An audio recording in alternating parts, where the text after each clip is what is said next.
चुनाव खत्म होने के बाद अब कल वोटों की गिनती होगी। आज के एग्जिट पोल में जातियों का मूड बताया गया है। वोटिंग के बाद एबीपी न्यूज के लिए सी वोटर ने यह सर्वे किया। सर्वे में मार्जिन ऑफ एरर +-3 से +-5 हो सकता है।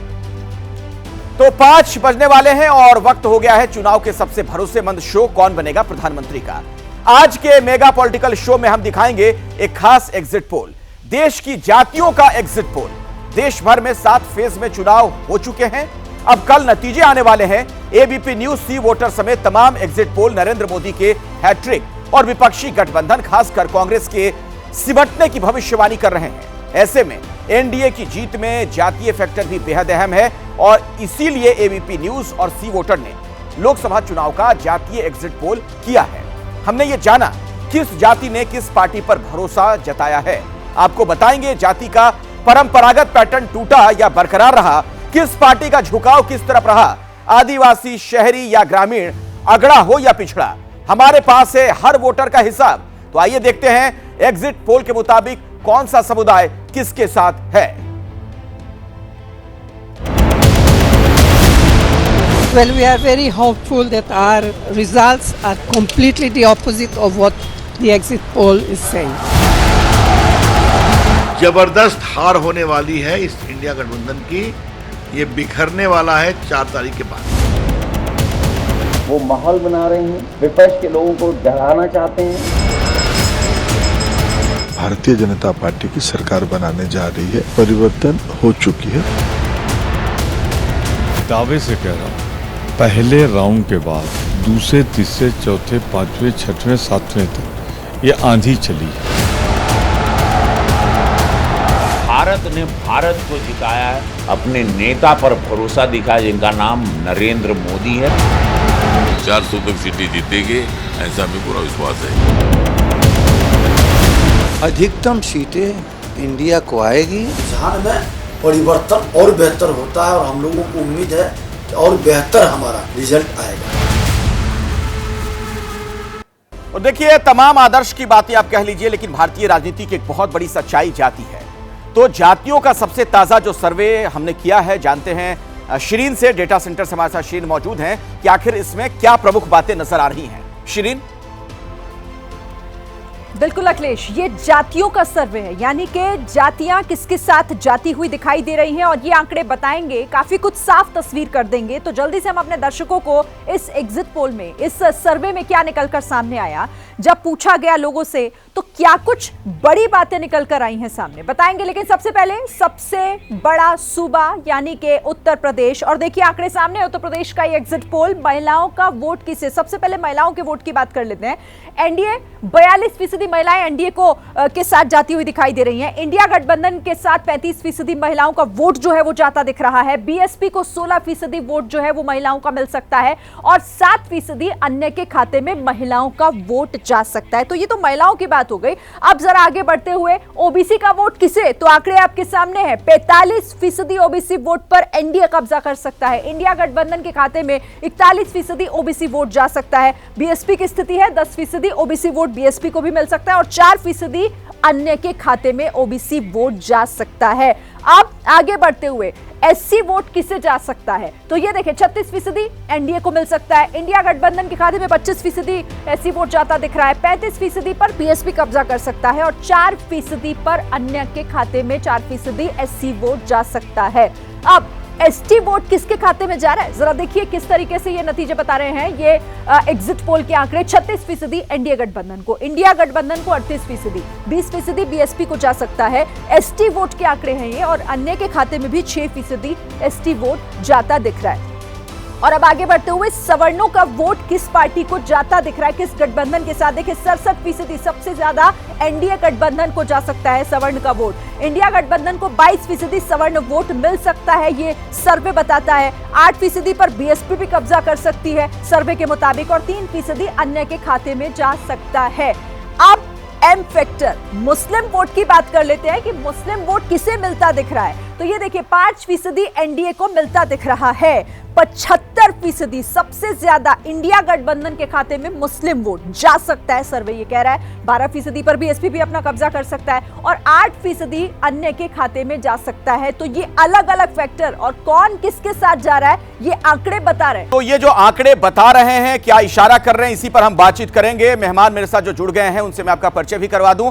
भारतीय जनता पार्टी से आरपी सिंह जी मेरे साथ मौजूद हैं। सुरेंद्र राजपूत जी कांग्रेस के तेज तर्रार प्रवक्ता वरिष्ठ नेता हमारे साथ मौजूद हैं।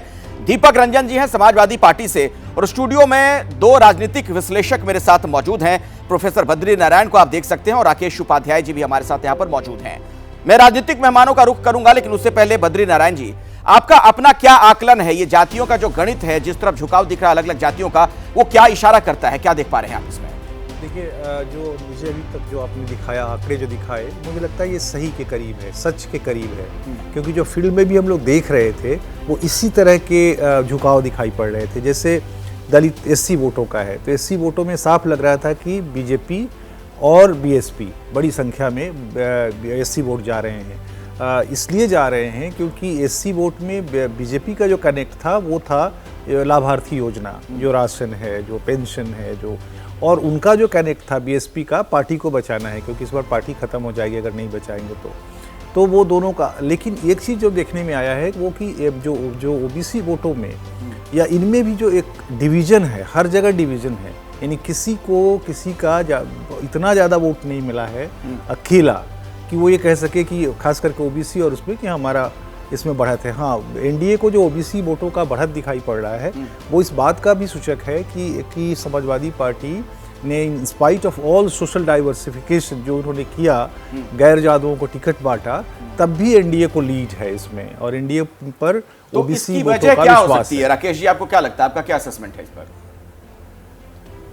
प्रधानमंत्री नरेंद्र मोदी की जो परफॉर्मेंस है और सबका साथ सबका विकास, ये जो एक शुरू से उनका स्लोगन ही नहीं है।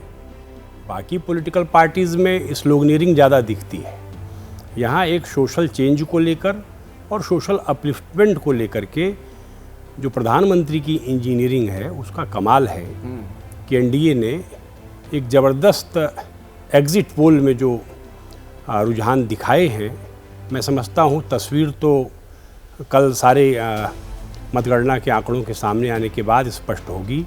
लेकिन जो 2014 और 19 और अभी हम देख रहे हैं तो उसका संकेत साफ है कि देश के अंदर एक नेतृत्व को स्वीकार करने की ओर और भारत को तेजी से विकास पथ की ओर ले जाने के लिए सभी जातियां एकमत हैं, सभी मत संप्रदाय एकमत हैं। और जो फर्स्ट टाइम वोटर है, जो खास तौर पर ये जात पात और धर्म भेदभाव की बातों से काफ़ी ऊपर है, क्योंकि वो सुविधा में भी पला है, संघर्षों में भी पला है, पर वो अपने देश को आगे बढ़ता हुआ देखना चाहता है। इसलिए मैं समझता हूँ इसका सीधा लाभ प्रधानमंत्री नरेंद्र मोदी की नीतियों को, उसके आधार पर बीजेपी को जाता है। अच्छा, आप क्रेडिट उन्हें दे रहे हैं, ठीक है। सुरेंद्र राजपूत जी, सवाल मेरा आपसे ये है, मैं ये पूरी लिस्ट देख रहा था जो जाति को लेकर जो सर्वे हुआ है, इसमें जो चीजें कही जा रही हैं, इसमें एक प्रमुख बात ये मैं देख पा रहा हूं कि जो यादव हैं वो तो आपके साथ उत्तर प्रदेश में है लगभग 68.9%, और अलग अलग मैं जो जातियों का समीकरण देख पा रहा हूं उसमें ठाकुर जो हैं वो आपके पास आते हुए नहीं दिख पा रहे हैं। मैं बात करूंगा इस पर, आगे भी डिटेल में हम बात करेंगे, लेकिन आपको क्या लग रहा है कि जातियों का जो समीकरण है, जो सोशल इंजीनियरिंग की बात की जाती है, नया शब्द जो आया था मायावती जी के टाइम में, उसमें आप लोग क्यों पिछड़ते जा रहे हैं? आप अखिलेश भाई और बद्री नारायण जी बैठे हैं विश्लेषक के रूप में, और राकेश जी तो खैर एक सत्ता समर्थक दल के रूप में बैठे हैं, उनको भी प्रणाम है। मैं एक छोटी सी बात कह कर के बात शुरू कर रहा हूं अपने। बद्री नारायण जी आपके लिए है, कहते ना कि चिराग देखकर मेरे मचल रही है हवा, और कई दिनों से बहुत तेज चल रही है हवा, बना रहे थे जो किस्से मेरी तबाही के, अब उन्हें खबर ही नहीं कि रुख बदल रही है हवा। ये शत्रुघ्न सिन्हा ने मुझे सुनाया था बद्री भाई। सच बात यह है कि जिस तरीके से भी आप लोगों ने ये किया है, उसमें पहली चीज तो फर्स्ट टाइम वोटर का तो आया ही नहीं, तो राकेश जी पता नहीं कहां से कूद पड़े फर्स्ट टाइम वोटर को लेकर के। हालांकि ये जो बातें हैं, मैं थोड़ा असहमत हूं आपकी बात से, लेकिन अगर हम आपकी भी बात मान लेते हैं तो आप भरोसा करिए कि इस समय फिर इंडिया गठबंधन की आंधी चल रही है। आंधी की बात कर रहा हूं मैं। जितने वोट अगड़ों के हैं देश में, उससे कहीं क्या नाम अल्पसंख्यकों के हैं। तो अगर आप डिवीजन ऑफ वोट की बात करेंगे तो सवर्णों का वोट और मुस्लिमों का वोट बराबर बराबर रख लीजिए और देख लीजिए किसको कितना मिल रहा है। ओबीसी वोट हम दोनों को बराबर बराबर मिल रहा है आपके हिसाब से। आपके हिसाब से, मैं अपनी बात नहीं कर रहा हूं, मेरे हिसाब से तो बहुत ज्यादा मिल रहा है। और मेरे हिसाब से तो सवर्ण वोट भी हमें बहुत ज्यादा मिल रहे हैं, ठीक है ना। लेकिन अगर मैं आपके हिसाब की बात करूं तो ओबीसी वोट में 43% 43% क्या नाम इंडिया है और एनडीए है और 42% क्या नाम इंडिया है। आप ही के हिसाब से देख लीजिएगा आप। हालांकि मैं इन आंकड़ों से सहमत नहीं हूं। और दूसरा, इस बार जो बद्री नारायण जी, जो डिसाइसिव फैक्टर होगा, वो डिसाइसिव फैक्टर होगा दलितों का वोट। और भरोसा करें, दलितों का वोट इतनी बड़ी संख्या में इंडिया गठबंधन को पड़ेगा, संविधान को बचाने के लिए, लोकतंत्र ठीक है। को आप तो बचाने ये कह रहे हैं के लिए सुरेंद्र जी कि आप सबके होश उड़ जाएंगे। इंडिया अलायंस की यकीन मानिएगा, होश उड़ जाएंगे सुरेंद्र जी। हाँ ठीक है, आप कह रहे हैं कि होश उड़ जाएंगे, आंधी है। मैं आरपी सिंह जी से इसका जवाब लूंगा, लेकिन पहले जो मैं जिक्र कर रहा था अलग अलग जातियों के लिहाज से अगर देखें तो ये आंकड़ा क्या कहता है वो भी जरा जान लेते हैं। इस सर्वे का क्या इशारा है। सीधे डेटा सेंटर चलना चाहूंगा मैं श्रीन के पास। बिल्कुल अखिलेश, और बात उत्तर प्रदेश की ही करेंगे। उत्तर प्रदेश में कौन सी जाति, किस पार्टी के साथ जाति दिख रही है, ये डेटा देखिए आपके सामने आ गया है। और यहाँ देखिए, यहाँ पर अगर हम यादव जाति की बात करें तो 18% एनडीए को मिल सकता है इसका वोट, 70% इंडिया गठबंधन के साथ, 10% बीएसपी और अन्य के खाते में 2%। अब जाट जाति की अगर बात करें, जाटों की बात करें तो 59% यहाँ पर एनडीए के साथ, 29% इंडिया गठबंधन के साथ, 11% बीएसपी के साथ और 1% अन्य के साथ जा रहा है। अब जाटव किसके साथ जाति दिख रहा है? 26% एनडीए गठबंधन, 19% जो है वो इंडिया गठबंधन के साथ, 51% यानी कि जो सबसे ज्यादा है वो बीएसपी के खाते में, और साथ ही 4% पर अन्य भी कब्जा कर सकते हैं। अब जरा ठाकुर को देख लेते हैं, ठाकुर समाज किसके साथ जाता दिख रहा है? यहाँ 72% एनडीए के साथ है ठाकुर। इंडिया गठबंधन को 23%, 4% पर बीएसपी भी कब्जा कर सकते हैं और 1% अन्य के खाते में जा रहा है। अब ब्राह्मण देख लेते हैं कि ये किसके साथ जा रहे हैं। तो सबसे ज्यादा 75% एनडीए के साथ, और इसके साथ ही 20% इंडिया गठबंधन, 4% बीएसपी, 1% पर अन्य कब्जा कर सकता है। अब यहाँ आपको कुर्मी का भी हम दिखाते हैं कि कुर्मी वोट किधर जा रहा है। तो यहाँ 44% पर आप देखिए एनडीए जो है वो कब्जा कर सकता है। 41% इंडिया गठबंधन को भी मिल रहा है कुर्मी वोट, और इसी के साथ बीएसपी के पास 8%, 7% का आंकड़ा अन्य के खाते में जाता दिख रहा है। तो ये जाति वाइज हमने बताया अपने दर्शकों को कि कौन सी जाति किसके साथ यूपी में जाति दिख रही है। अखिलेश, बिल्कुल, तो जातिवार आपने जो पूरी जानकारी दी है उस पर हम चर्चा को आगे भी बढ़ाएंगे, लेकिन आरपी सिंह जी पहले उस सवाल का जवाब दे दीजिए। सुरेंद्र राजपूत जी जो कह रहे हैं कि इंडिया अलायंस की इस बार आंधी है। आप बचे हुए हैं अखिलेश जी वहां पर स्टूडियो में, उड़ तो नहीं गए कहीं पे? क्या उपाध्याय जी बचे हैं, उड़ तो नहीं गए? इतनी जोर से आंधी आ रही दिख नहीं रही हमको, तो कमाल हो गई। बद्रीनाथ जी जरा थाम कर बैठिएगा, टेबल पर पकड़ लीजिएगा। आलोक जी, सुंदर राजपूत जी की आंधी चल रही है, पता लगा कि आप स्टूडियो से ही बाहर चले गए कहीं पे। सर, ये कल तक की और बात है, इन्होंने एग्जिट पोल को मानने से मना कर दिया। कल ये ईवीएम पे ठीकरा फोड़ेंगे, नोट कर लीजिए, कल और परसों 2 दिन के ईवीएम पे ठीकरा फोड़ना शुरू कर देंगे। उसके बाद ये एक दूसरे पे ठीकरा फोड़ेंगे कि अखिलेश यादव के कारण से, लास्ट टाइम हुआ था, अखिलेश यादव के कारण से हार के, अखिलेश यादव कहेंगे राहुल गांधी के कारण से हार के, दोनों मिलकर कहेंगे कि बीएसपी ने भीतर घात कर दी। और फिर 10 तारीख के आसपास ये कहीं विदेश में थाईलैंड वाईलैंड पे कहीं इनके नेता घूमने चले जाएंगे, कहीं पे थोड़ा आराम करने चले जाएंगे। तो क्या है कि इससे आगे कुछ है नहीं। सच ये है कि एक बड़ी जाति आप छोड़ गए, वो है लाभकारियों की जाति। सुरेंद्र राजपूत जी, मैंने आपको सुना, रोका नहीं, बिल्कुल आप अच्छे मित्रों में से हो, आप शेरो शायरी भी अच्छी करते हो, पर जो मूल एक बिल्कुल सर आप करिए ना, आपको अधिकार है सर। प्रभु की आप पे, आपकी वाणी पे कृपा है। मैं तो बोल ही नहीं रहा हूँ सर। आप थाईलैंड मुझे भेज रहे हैं, मैं आपको बैंकॉक पटाया भेजूंगा। आप राहुल गांधी को कहां भेजेंगे, मैं नरेंद्र मोदी को कहां, मैं तो बोल ही नहीं रहा सर। आप मुद्दे की बात पे आइए ना, मैं आपकी भैंस भी नहीं खोलूंगा सर। कोई बात नहीं सर, आपकी जरूरत भी नहीं कि मेरी भैंस खोल पाए सर। सरदार हूं और असरदार भी, चिंता मत करिएगा इस बारे में। परंतु जो मूल बात कर रहा था मैं, वो ये है कि अरे बाप रे बाप, खुदा ही कह रहे मोदी जी ने कहा सर, हम नहीं कहा, मोदी जी ने कहा है।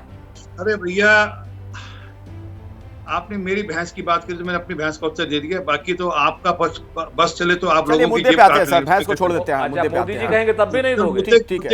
मुद्दे की जो बात है, एक लाभकारियों की भी एक श्रेणी है, जरा उनका भी अगर कहीं हो सके तो आज और कल के बीच में जरा सर्वे करा लीजिए, समझ लग जाएगी आपको। जिन लोगों के घर पे नलका मिल गया, जिन लोगों को सिर पे छत मिल गई, जिन लोगों को आयुष्मान भारत का लाभ मिल गया, 5 लाख तक का हेल्थ इंश्योरेंस मिल गया, जिन लोगों को आज गैस के चूल्हे के साथ गैस का सिलेंडर सब्सिडी पे मिलने लगा, वो भी एक किसान सम्मान निधि के नाते से किसानों को जो लाभ मिलने लगा, वो भी अपने आप में एक श्रेणी है। और जिन गरीबों को मैं समझ गया सर, आपकी बात समझ गया। आप ये कहना चाह रहे हैं कि दरअसल लाभार्थियों का जो वर्ग है उसे आप पूरी जाति के तौर पर देख रहे हैं और आपका ये मानना है कि वो आपके साथ है। मैं चर्चा को जो जाति पर सर्वे किया गया उस पर एक बार फिर से ला रहा हूं। और दीपक रंजन जी, मेरा सवाल आपसे है, जो मैं थोड़ी देर पहले भी सवाल पूछ रहा था। ये आंकड़े जब मैं देख रहा हूं तो यादव जाति से जो लोग हैं, यादव जाति के जो लोग हैं 68.9%, लगभग आप 70% कह लीजिए, वो आपके खेमे की तरफ जा रहे हैं, यानी इंडिया अलायंस की तरफ, और बीजेपी की तरफ जा रहे हैं लगभग 19%। इसके अलावा एक जाति है काशी, उसके 41% वोटर्स आपके पास जा रहे हैं, और इंडिया अलायंस की तरफ 54%, माफ करिएगा, और बीजेपी की तरफ जा रहे हैं 30%। बाकी किसी भी जाति के लोग आपकी तरफ जाते हुए नहीं दिख रहे हैं। देखिए अखिलेश जी, अभी भारतीय जनता पार्टी की प्रवक्ता आदरणीय आरपी सिंह साहब, हमें लगता है कि अभी भी चुनावी भाषण दिए चले जा रहे हैं। उनको शायद ये नहीं लग रहा है कि कल जो है चुनाव परिणाम आने वाला है, जो चुनाव परिणाम इनके विपरीत आने वाला है। ये 2029 की तैयारी कर रहे हैं, अच्छा लग रहा है, क्योंकि 2024 में तो इनकी सरकार कहीं बन नहीं रही है। और देखिए, रहा सवाल जातियों का, समाजवादी पार्टी सभी जाति का सम्मान करती है, सभी समाज को लेकर के चलती है, और ना अखिलेश जी, ना गरीबों की कोई जात होती है, ना नौजवानों की कोई जात होती है, ना छात्रों की कोई जात होती है, ना भाई आप बहुत अच्छी बात कह रहे हैं। समाज ऐसा ही होना चाहिए, समता मूलक समाज, जातियों में नहीं बटा होना चाहिए समाज। लेकिन अगर इसी तरीके से परिणाम आते हैं जो कि सर्वे इशारा कर रहा है, तब तो एक बार फिर से आप लोगों पर यह आरोप लगेगा ना, जो लोग इल्जाम लगा दिया जाता है कि यादवों की पार्टी से। हाँ, अरे अखिलेश भाई, मेरी बात तो आ जाने दीजिए, लेट मी फिनिश। मेरी बात खत्म हो जाती है, उसके बाद आप। तो मैंने कहा कि देखिए, आज महंगाई की मार क्या सवर्ण और क्या बैकवर्ड और क्या एससी और क्या एसटी कौन नहीं झेल रहा है? आज बेरोजगारी की मार कौन सा वर्ग नहीं झेल रहा है? पर्चा लीक हुआ तो क्या 60 लाख जो उसमें थे, उसमें जिन जातियों को आपने रखा है, क्या इन्हीं जातियों के लोग रहते थे उसमें? सारी जाति, सारे समाज के लोग उसमें तैयार नहीं थे। तो आदमी उस हिसाब से वोट दे रहा है। जो 10 साल के इनके कुशासन से जो त्रस्त है जनता, चाहे वो नौजवान हो, चाहे किसान हो, चाहे महिलाएं हो, चाहे बेरोजगार हो। देखिए, आज की तारीख में जो चुनाव हुआ है वो स्वास्थ्य, शिक्षा, रोजगार, महंगाई, दवाई, पढ़ाई, सिंचाई को लेकर के चुनाव हुआ है, और इसकी मार सभी समाज ने झेला है। ठीक है, आप बताइए, जो बेरोजगार हुआ है, बेरोजगार को आप जातियों में बांट सकते हैं? ना हम बांट सकते हैं, ना आप बांट सकते हैं। तो आपका मानना है कि जातियों के खांचे में समाज नहीं बटा जब वोटर्स गए हैं मतदान केंद्र पर। लेकिन सभी को यह पता है कि कहने के लिए तो ये बातें बड़ी अच्छी लगती हैं, समाज होना भी ऐसा ही चाहिए, वहां पर जातियों का यह भेद ना हो, लेकिन हकीकत यही है राजनीति में कि सब कुछ जाति के इर्द गिर्द ही घूमता दिखता है। तो एग्जिट पोल का साफ इशारा कि फिर एक बार मोदी सरकार। लेकिन सवाल यह खड़ा हो रहा है कि एग्जिट पोल में भी क्या यही चीजें निकलकर सामने आएंगी? कल इस वक्त तक सब कुछ साफ हो चुका होगा। हम बात अभी कर रहे हैं जातियों के लिहाज से जो सर्वे किया गया है, जाति के दृष्टिकोण से कौन सी जाति किसकी तरफ जाती हुई नजर आ रही है। बिहार में यह गणित कैसा नजर आता है, आपको समझाएंगी मेरी सहयोगी शिरीन। बिल्कुल अखिलेश, ब्रेक से पहले उत्तर प्रदेश की बात की, अब जरा बिहार की बात कर लेते हैं। और बिहार में सबसे पहले हम अपने दर्शकों को बताएंगे कि महिलाएं किस पार्टी के साथ, किस गठबंधन के साथ जाती दिख रही हैं, उनका वोट किसके साथ जाता दिख रहा है। देखिए, 50% पर एनडीए कब्जा कर सकता है। इंडिया गठबंधन के खाते में 40% महिलाओं का वोट जा सकता है, और 10% महिलाओं का वोट अन्य के खाते में जा सकता है। अब ओबीसी वोट पर भी जरा नजर डाल लेते हैं कि बिहार में ओबीसी वोट किसके खाते में, किसके पाले में जा रहा है। एनडीए के खाते में 54% ओबीसी वोट जा सकता है, 39% ओबीसी वोट इंडिया गठबंधन को मिल सकता है, और इसी के साथ अन्य जो है, अन्य के खाते में 7% ओबीसी वोट जा सकता है। तो ओबीसी वोट सबसे ज्यादा एनडीए गठबंधन के साथ। अब आगे बढ़ते हुए एससी वोट पर नजर डालते हैं। बिहार में क्या कह रहा है ये आंकड़ा? 67% यानी कि सबसे ज्यादा एनडीए के साथ, इंडिया गठबंधन को 24%, और उसके बाद नीचे 9% अन्य के खाते में एससी वोट। अब एसटी वोट की भी नजर एक बार उस पर भी डाल लेते हैं कि एसटी वोट कहां जा रहा है बिहार में, किस तरफ। तो 52% एनडीए को मिल सकता है, 35% एसटी वोट पर इंडिया गठबंधन कब्जा कर सकता है, और अन्य के खाते में 13% एसटी वोट जाता दिख रहा है, सर्वे ये कहता है। अब इस सर्वे में सवर्ण वोट कहां जा रहा है, किसके खाते में? ये देखिए 62% एनडीए गठबंधन को सवर्ण वोट बिहार में मिलता दिख रहा है। 30% पर यहां इंडिया गठबंधन कब्जा कर सकता है और 8% अन्य के खाते में सवर्ण वोट जा सकता है बिहार में। अब मुस्लिम वोट बिहार में क्या कह रहा है, देख लेते हैं किधर जा रहा है। तो आंकड़े ये रहे सामने, 10% पर एनडीए कब्जा कर सकता है और 79% यानी सबसे ज्यादा जो मुस्लिम वोट है वो इंडिया गठबंधन को बिहार में मिल सकता है सर्वे के मुताबिक, और 11% पर अन्य कब्जा कर सकते हैं। तो ये मुस्लिम वोट बिहार में क्या कहता है और किस तरफ जाता दिख रहा है अखिलेश? अब देखिए बद्री नारायण जी, इसमें एक सवाल मेरा ये है कि क्या ये सर्वे भी उसी लाइन पर आपको चीजें जाती हुई नजर आ रही, जिस तरह के कयास लगाए जा रहे थे कि ऐसी ही जातियों की गोलबंदी हो सकती है? बिल्कुल अखिलेश जी, जो जिस तरह से आंकड़े आ रहे हैं वो हम लोगों का जो फील्ड ऑब्जर्वेशन है उसको सही साबित कर रहे हैं। मुझे लग रहा है कि एकदम बहुत सही ढंग से चीज़ें आ रही हैं। इसमें एक इंटरेस्टिंग है, जैसे हम लोग बार बार कह रहे थे कि जो दलित वोटों का झुकाव बिहार में बड़ी संख्या में हुआ है एनडीए का, उसका बड़ा कारण हम लोग आपके डिबेट्स में भी पहले बात कर चुके हैं कि जो बड़े जातीय नेता हैं जैसे कि चिराग पासवान, जैसे कि मांझी, इन सब के जाने से ये जातियां बड़ी पैमाने पर, और बड़ी जातियां हैं बिहार में, दलित जातियों की सबसे बड़ी जातियां ये दुसाध और मांझी हैं, तो वो उनके तरफ जा गई हैं। और वहाँ पर ओबीसी के वोट का इतना ज़्यादा एनडीए की तरफ जाना, more than RJD India alliance, ये साबित करता है कि जो सोशल अलायंस बीजेपी ने वहाँ तैयार की वो बड़ी अलायंस, बड़ी रेनबो अलायंस ओबीसी जातियों, मतलब बीजेपी ने बहुत जबरदस्त संधमारी कर ली है, संधमारी करी। और ठीक है, ब्रेक के लिए रुकना पड़ेगा, लेकिन राकेश जी बिल्कुल छोटे में अगर आप बता पाए, आप लाभार्थियों की चूंकि बात कर रहे थे, मुस्लिमों की अगर हम बात करें तो वहां भी तो लाभार्थी हैं, लेकिन सिर्फ उनका 10% वोट ही क्यों बीजेपी को मिलता हुआ नजर आ रहा है? लेकिन 10% देखिए, अगर उनमें महिलाओं की बात करेंगे तो मुस्लिम महिलाओं का बड़ी तादाद में एक तरह से बीजेपी के पक्ष में ध्रुवीकरण हुआ है।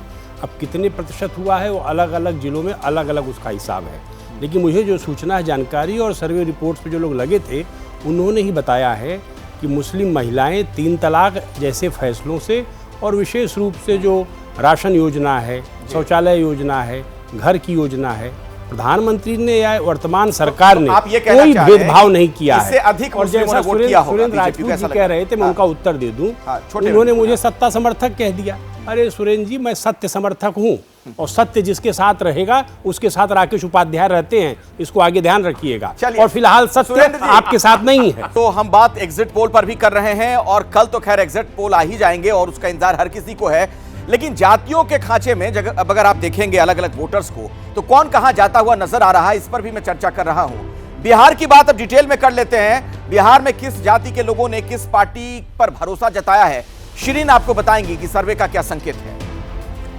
बिल्कुल अखिलेश, अपने दर्शकों को हम बताएंगे कि बिहार में जो जातियां हैं वो किसके साथ जाति दिख रही हैं, सर्वे के आंकड़े क्या कह रहे हैं। तो देखिए, अब आपके सामने ये सर्वे का आंकड़ा सामने आ गया है। यादव जाति जो एनडीए के साथ 31% जाति दिख रही है, 62% जो यादव वोट है वो इंडिया गठबंधन को मिल सकता है, और 7% पर अन्य का कब्जा। कुशवाहा की बात करें तो कुशवाहा जाति यहाँ पर 69% एनडीए के साथ, 25% इंडिया गठबंधन, 6% पर अन्य कब्जा कर सकता है। पासवान जाति की बात करें तो 50% एनडीए के साथ, 38% पर इंडिया गठबंधन कब्जा कर सकता है, 12% अन्य के खाते में जा सकता है। अब राजपूत की बात करें तो 65% एनडीए, 27% इंडिया गठबंधन और साथ ही 8% अन्य के खाते में।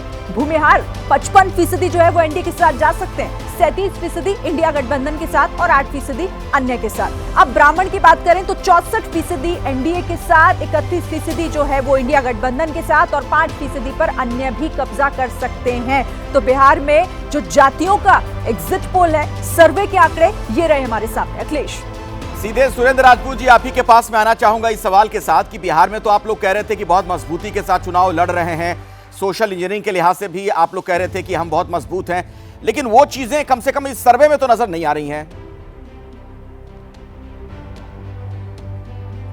अब जिसे कहते हैं ना कि लश्कर भी तुम्हारा है, सरदार तुम्हारा है, तुम झूठ को सच लिख दो, अखबार तुम्हारा है, और इस दौर के फरियादी जाएं तो कहाँ जाएं, सरकार तुम्हारी है, दरबार तुम्हारा है। अखिलेश भाई, कल तक आ जाएगा, कल तक आप ही कहेंगे कि सारी जातियों ने हमको वोट दिया है, सारे युवाओं ने हमको वोट दिया है, और जो पहली बार जिन लोगों को नौकरी मिली है ना तेजस्वी के शासनकाल में, उन लोगों ने भी हमें वोट दिया है। हाँ, एक बात और मैं राकेश जी से कह दूं, ये जो उपाध्याय जी हैं, सत्य जो होता है सत्ता नहीं होती है राकेश जी, याद रखिएगा इस बात को। और दोबारा जब भी बोले तो ये सोच करके बोलिएगा कि सत्य कभी सत्ता नहीं होती। सत्य के आधार पर सत्ता के विरोध में जो आदमी खड़ा होता है वो याद रखा जाता है। और नरेंद्र मोदी से चाटू का, अरे बीच में मत बोलो, सुनो पहले नाम लेकर, पहले बीच में मत बोल। पहले तो बहस की तमीज सीखो। आधार पर सत्ता चलती है, सत्य के मैंने कहा ना पहले बहस की तमीज सीखो। आप लोग छोड़ चुके हैं। मैंने कहा पहले बहस की तमीज सीखो। अरे बदतमीज आदमी, पहले बहस की तमीज सीखो। राजपूत जी, सुरेंद्र राजपूत जी, मैं आपकी भाषा में बीच में नहीं बोला। मिस्टर राजपूत, मैं आपकी भाषा पर नहीं आ सकता। हम मुद्दों पर बात कर रहे हैं, एक दूसरे पर क्यों हम बात करने लग जाएंगे? ये आप व्यक्तिगत मत होइए। मैंने कहा सत्य के आधार पर ही सत्ता चलेगी। अखिलेश भाई, और सत्य आपके साथ नहीं है। ठीक है राकेश, अखिलेश भाई, मैं इनके बीच में नहीं बोला, मैं इनके बीच में नहीं बोला। ठीक है सुरेंद्र जी, हमें आपको पता है, हमारी बात पूरी होने दीजिए। भाषाई मर्यादा, ये जो झूठ है, छल है, कपट है, मैंने तो बद्री नारायण जी को कुछ नहीं कहा। यही आदमी को क्यों कहा? क्योंकि नरेंद्र मोदी की चाटुकारिता कर रहा है बैठ करके। भाई सुरेंद्र राजपूत जी, शुद्ध चाटुकारिता आप लखनऊ के रहने वाले हैं, क्या मतलब इस तरह की भाषा का क्या मतलब है? मीठी तुम क्या कर रहे हो? कांग्रेस की चाटुकारिता नहीं कर रहे हो? दिखाई दे रही। राकेश क्या कर रहे हो? राकेश जी से भी कह रहा हूं, राकेश जी आपस में बदतमीजी से बात कर रहे हो। हम तो कर रहे हैं, हम तो कांग्रेसी हैं और मैं प्रोफेसर हूं। मैं सत्य के साथ हम तो कर रहे हैं। सुनिए सुनिए मैं आचार्य हूं, ये तो बोले नहीं। सुरेंद्र राजपूत जी, मीठी वाणी बोलिए, मन का आपा खोए, औरन को शीतल करे, आपहु शीतल होए। मैं भी सुना देता हूं कुछ। चलिए छोड़िए उस बात को, चर्चा में वापस लौटिए। मैंने जो सवाल पूछा था उसका जवाब जल्दी से दीजिए, समय खराब होता है वरना। सुरेंद्र जी जल्दी से। तमीज आदमी। फिर सुरेंद्र राजपूत जी, देखिए मैं बहुत स्पष्ट कह रहा हूं। एक मिनट राकेश जी, हाँ उनको कंप्लीट करना दीजिए। मैं बहुत जिम्मेवारी से कह रहा हूं, चाहे उत्तर प्रदेश हो चाहे क्या बिहार हो। बद्री नारायण जी का जो उत्तर प्रदेश का था उससे मैं असहमत सम्मान पूर्वक रहा और मैंने कहा कि दलित वोट हमारे लिए डिसाइसिव है और उत्तर प्रदेश में हम एक बड़ी जीत की ओर बढ़ेंगे। बिहार में मुझे जातिगत जनगणना का मुझे नहीं मालूम, लेकिन मैं इतना जरूर जानता हूं कि बिहार का जो चुनाव है वो तेजस्वी जी ने जो 5 लाख नौकरियां दी हैं, तो वो जो पहली बार का वोटर है वो इस बार चुनाव को जाति से धर्म से परे बदलने जा रहा है। मेरा पूरा ये। ठीक है आरपी सिंह जी। हाँ देखिए अखिलेश जी, दो बातें बड़ी स्पष्ट हो गई कि कितनी फ्रस्ट्रेशन है एग्जिट पोल के साथ और जो सर्वे आ रहे हैं उनके बेसिस पे कितना अंदर से बवाल खड़ा हुआ। आंधी कहाँ आ रही है दिख रही है आपको, वो आंधी कहाँ उबल कर निकल रही है वो भी दिख रही है आपको। परंतु जो मूल बात है, इनको विश्वास नहीं आएगा किसी, आप कुछ भी पोल दिखाइए, कुछ भी करिए, विश्वास नहीं आएगा। मैं अगर आपका जो बिहार का पोल अगर जो आप दिखा रहे हैं उसके हिसाब से एक तरफा मामला है, यूपी के अंदर एक तरफा मामला है। मेरी बात नोट कर लीजिएगा, हम कल बैठेंगे और मैं चाहूंगा कृपा करके सुरेंद्र राजपूत जी को जरूर बुलाएं ताकि कल तक आंधी थोड़ी का तूफान जो है थोड़ा ठहर जाएगा और ये जितना उफान उठा है ये थोड़ा ठहर जाएगा। परंतु जो मूल बात है कि हम बेशक वो मुसलमान हो, बेशक किसी जाति का व्यक्ति हो, जब प्रधानमंत्री की जो लाभकारी स्कीम गई वो सबको मिली और मैं आज आपके चैनल पर रिकॉर्ड पे बता रहा हूँ, उनमें मुसलमान ज्यादा लाभकारी थे। लगभग 30 से लेकर 36% तक हर स्कीम के लाभकारी मुसलमान थे। और ये जो आउटकम आएगा ये आपको कल जो अभी कह रहे थे एक प्रवक्ता एक पैनलिस्ट और कि वहां पर महिलाओं का बड़ी संख्या में वोट हमको पड़ा है, वो आपको कल के रिजल्ट्स में दिखेगा। परंतु मैं आपके उसमें ये नहीं कह रहा कि आप उसको कूड़े की टोकरी में फेंको जाए, आप उसको मत दिखाओ। वो आपका सर्वे है, आपका पोल है, आपने सर्वे किया होगा पर ठीक है। कृपा करके समझिए, आज देश में एक बड़ी जाति है, मैं वापस रिपीट करता हूँ, वो लाभकारियों की जाति है, ठीक है, वो युवाओं की जाति है, ठीक है, वो महिलाओं की जाति है, वो किसानों की जाति है, एक मिनट रुकिए, वो गरीबों की जाति है। जी ठीक है, मैं आपकी बात समझ गया सर। चूंकि अब समय की थोड़ी पाबंदी है, मुझे पश्चिम बंगाल के बारे में भी दिखाना है कि वहां का डेटा क्या कहता है। एक बार फिर से शीरीन के पास चलते हैं। पश्चिम बंगाल में क्या कहता है ये सर्वे, शीरीन? बिल्कुल, पश्चिम बंगाल, यूपी बिहार के बाद अब जरा पश्चिम बंगाल के आंकड़ों पर भी नजर डालते हैं। और सबसे पहले महिलाओं का वोट कहां जा रहा है, तो ये देखिए आंकड़े आपके सामने। 38% वोट जो है वो बीजेपी को महिलाओं का मिल सकता है। कांग्रेस प्लस को 12% महिलाओं का वोट मिलता दिख रहा है और सबसे ज्यादा टीएमसी कब्जा करेगी, यानी कि 43% जो महिला वोट है वो टीएमसी को मिल सकता है और साथ ही 7% पर अन्य भी कब्जा कर सकते हैं। तो ये महिला वोट। अब जरा आगे बढ़ते हुए पश्चिम बंगाल में ओबीसी वोट का आंकड़ा क्या कह रहा है, कौन किसके खाते में ज्यादा जा रहा है। तो बीजेपी के खाते में 51% ओबीसी वोट जाता दिख रहा है। आंकड़े ये बता रहे हैं कि 11% पर कांग्रेस प्लस कब्जा कर सकते हैं। टीएमसी के खाते में 31% ओबीसी वोट जा सकता है और 7% अन्य के खाते में भी जा सकता है। अब एससी वोट कहां जा रहा है पश्चिम बंगाल में, ये आंकड़े बताएंगे। 50% बीजेपी को मिल सकता है एससी वोट पश्चिम बंगाल में, 10% कांग्रेस प्लस को जा सकता है, 35% टीएमसी के खाते में और 5% पर यहां अन्य कब्जा कर सकते हैं। एससी वोट है ये पश्चिम बंगाल का। अब एसटी वोट पर भी जल्दी से निगाह डाल लेते हैं। तो एसटी वोट पश्चिम बंगाल में 40% बीजेपी के खाते में जा सकता है, 15% कांग्रेस प्लस के खाते में जा सकता है, 39% टीएमसी को मिल सकता है और 6% अन्य के खाते में एसटी वोट जा रहा है। अब सवर्णों का वोट किस पार्टी को जाता दिख रहा है, तो ये देखिए 49% पर बीजेपी कब्जा कर सकता है। सवर्ण वोट 10% कांग्रेस प्लस को भी मिल रहे हैं यहाँ पर और आंकड़े ये बता रहे हैं कि टीएमसी के खाते में 35% सवर्ण वोट जा सकता है और 6% पर अन्य कब्जा कर सकते हैं। सवर्ण वोट का ये पूरा लेखा जोखा एग्जिट पोल के आंकड़ों के मुताबिक। अब मुस्लिम वोट किसे मिल रहा है, तो 4% पर बीजेपी कब्जा कर सकती है। 23% का आंकड़ा कांग्रेस प्लस के खाते में। टीएमसी सबसे ज्यादा 64% मुस्लिम वोट टीएमसी को मिल सकता है और 9% मुस्लिम वोट पर अन्य कब्जा कर सकते हैं। पश्चिम बंगाल का ये एग्जिट पोल जातियों के लिहाज से। अखिलेश, तो बद्री नारायण जी, ऐसे में एक सवाल तो अब ये खड़ा होगा कि यहाँ पर जो देश भर में तो टीएमसी वाले, कांग्रेस वाले कहते रहे कि हम संविधान बचाने की लड़ाई लड़ रहे हैं, लेकिन पश्चिम बंगाल में शायद वो नहीं बचाना चाह रहे थे, इसलिए अलग अलग लड़ रहे थे, साथ नहीं थे।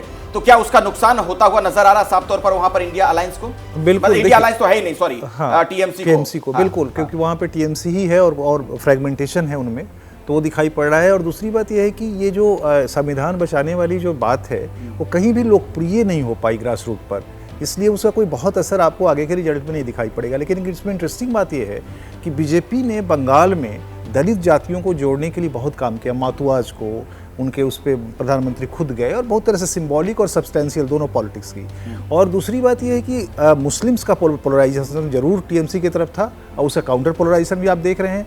आप देखिए वहाँ ओबीसी, सवर्ण सब बड़ी संख्या में उनको दे रहे हैं, महिला और मुस्लिम्स ये टीएमसी को दे रहे हैं। मुझे लगता है कि इन सबके बीच दो बात और है, इन जातियों के पूरे विमर्श के बीच अखिलेश जी, वो ये है कि मोदी का डेवलपमेंटल इंजीनियरिंग, इन सोशल इंजीनियरिंग के बरक्स जो अपोजिशन लेके चला, यानी जाति को जगाना और उनका एक डेवलपमेंटल इंजीनियरिंग विकास को जगाना बेस्ड ऑन रिक्वायरमेंट। और दूसरा मोदी का इमेज, एक बड़े एंकर के रूप में उसने काम किया और उसने बंगाल जैसे जगह पर भी ऐसी तस्वीर ला दी जहाँ वहाँ का ओबीसी, वहाँ का दलित, वहाँ की बहुत सारी जातियाँ, हालांकि बंगाल के बारे में कहते हैं वो जाति विभाजित समाज नहीं है, वहाँ कास्ट वर्क नहीं करता है, लेकिन आप देख रहे हैं सर्वेज जो बता रहे हैं और रिजल्ट जिस तरह से ले जा रहा है, तो वहाँ जाति एक बड़ा फैक्टर के रूप में इमर्ज किया है पिछले 10-15 सालों में। बिल्कुल। अच्छा राकेश जी, तो सवाल एक ये भी खड़ा होता है कि जो टीएमसी मतलब ममता बनर्जी थी, माँ माटी मानुष का नारा देकर आई थी, क्या उस पर ब्रांड मोदी भारी पड़ता दिख रहा है? देखिए, ममता बनर्जी के राज्य में जो अराजकता मची, जो लॉ एंड ऑर्डर की समस्या खड़ी हुई और विशेष रूप से एक संप्रदाय विशेष की गुंडागर्दी उसी तरह बढ़ गई जैसे उत्तर प्रदेश में एक समय बढ़ गई थी, तो जाहिर सी बात है कि जो कमज़ोर समाज है, लाचार समाज है, वो अपनी रक्षा के लिए और अपने अधिकार के लिए कहीं न कहीं पॉलिटिकल मैंडेट देगा। बंगाल में वही रास्ता दिख रहा है। बंगाल में केवल और केवल मोदी और रेखा पात्रा जो सिंबॉलिक बनी संदेश खाली के रण में, तो मैं समझता हूँ सारा रण ही बिल्कुल साफ है। और ये जो विपक्षी पार्टियाँ हैं, ये अभी भी इनकी भाषा गुंडागर्दी वाली है, ये बिल्कुल दबंगई से बात कर रही है जैसे बाप इनके बाप का हिंदुस्तान है। लेकिन वस्तुतः क्या है, परिस्थिति बदल चुकी है, इनके हाथ से गेंद निकल चुकी है और कांग्रेस का जो हाल हो गया पूरे देश में। बंगाल में तो ममता ने घास नहीं डाली और कांग्रेस घास जो इस देश में पैदा हुई है उत्तर से लेकर दक्षिण तक, बात पूरी कर लूं। हाँ, जल्दी से मैं बात पूरी कर लूं। 480 जो गेहूं आया था 60 के दशक में, उसमें कांग्रेस घास आई थी भारत में। वो कांग्रेस घास बड़ी विषैली और जहरीली है, वो लाइलाज बीमारी हो गई। अब समय नहीं राकेश जी, अब समय नहीं है। कांग्रेस घास इस देश में नष्ट होने जा रही है, इसीलिए सारी बौखलाहट। दीपक जी, हालांकि आप पश्चिम बंगाल में नहीं हैं प्लेयर के तौर पर, ठीक है, लेकिन मुझे यह बताइए कि अगर टीएमसी कांग्रेस साथ वहां पर ये लोग होते तो क्या परिणाम कुछ अलग हो सकता था? फिलहाल सर्वे पे हम बात कर रहे हैं। देखिए अखिलेश जी, वो भी वहां पर हमारी की स्ट्रेटजी का हिस्सा था। और जो मैं बात कर रहा हूं अभी, ये भारतीय जनता पार्टी के लोग, कास्ट सेंसस में लोग चुप्पी साधने वाले लोग, ओबीसी कैटेगरी का हक मारने वाले ये लोग, अरे इनका सेक्रेटरीट में जो है करीब नियर अबाउट 97 सेक्रेटरीज हैं, उसमें कितने ओबीसी कैटेगरी के हैं। हमने तो बार बार ये नारा दिया कि जिसकी जितनी संख्या भारी उसकी उतनी भागीदारी। हमारे लोहिया जी ने भी नारा दिया था कि सोशलिस्टों ने बांधी गांठ, पिछले पावे 100 में 60। तो उसी नारे को लेकर के हम आगे बढ़ रहे हैं। हकीकत तो यही दिख रही है। मैं इस सर्वे पे ही बात कर रहा हूं, नतीजा क्या होगा कल पता चल जाएगा कि जिन जिन लोगों की बात आप कह रहे हैं वो आप पर कम भरोसा करके ब्रांड मोदी पर ज्यादा भरोसा करते दिख रहे हैं।